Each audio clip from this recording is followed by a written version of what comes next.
Supporting mental and behavioral health services is vital to the overall health of South Lake Tahoe, and we have to become the kind of community that can break down the stigma surrounding getting help for a mental illness.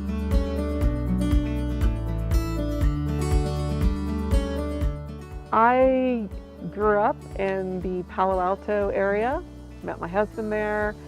We had a wonderful, thriving life, and 4 months into our retirement, my eldest son was diagnosed with a severe mental illness. The new priority became 1,000%. I have to learn about mental health. I have to learn about neuroscience. I have to be able to help my son because he could not help himself. He just couldn't. It was part of the illness.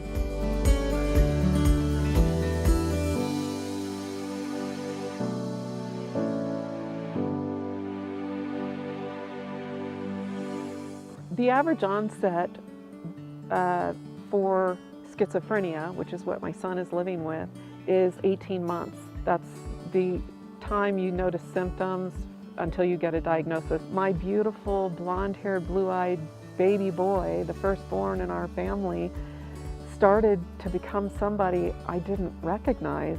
He withdrew, he locked himself in his room, he stopped eating. He literally became gravely disabled. My name is Carol, and my son Anders and I have been on a long journey to get him back to complete health. I've lived here in South Lake Tahoe since 1982. Both my boys were born at Barton. Their little feet are someplace on those walls someplace. And so we've been a client of Barton for many, many years and had actually great care. So I had a spinal fusion when I was 15. They put 2 rods, 14 bolts down my spine for scoliosis. It's been a road that's been pretty full of surgeries and the ongoing recovery process as well.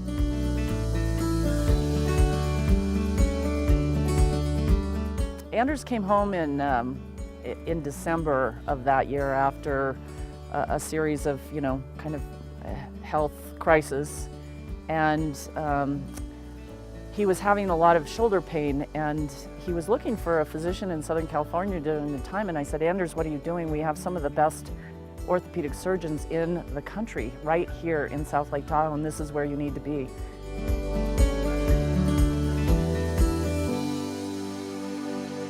When you're looking at surgery after surgery after surgery, you find yourself asking that question, when do things get better? Do they get better at all, right? And that makes the recovery process for each one of those surgeries a difficult thing because there's, the hope has kind of left. And I think that one of the things that I've found from just being here in Tahoe and being at Barton for all of these procedures is having people around me to remind me that it is actually going to work out. It's going to be okay. It sounds simple, but I think having that reminder is just huge.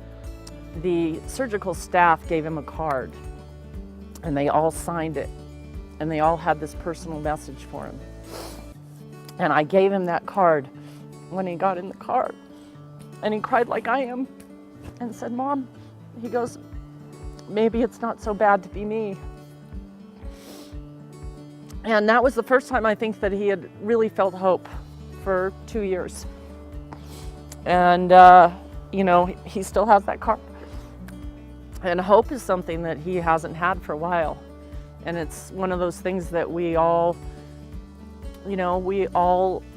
struggle with during those times when you feel alone and you're in pain.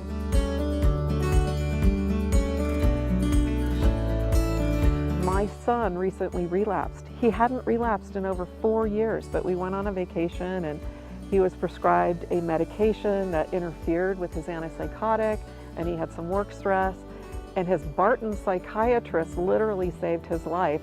We did not have to have a hospitalization as a result of being in close connection with her, so we're profoundly grateful.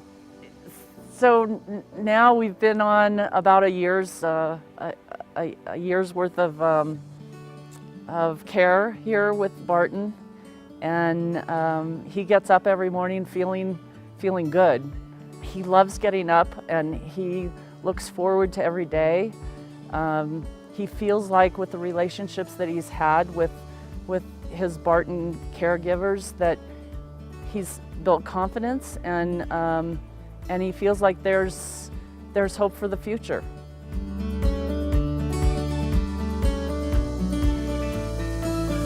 When you break your leg, when you have a physical ailment, you go to the doctor without question.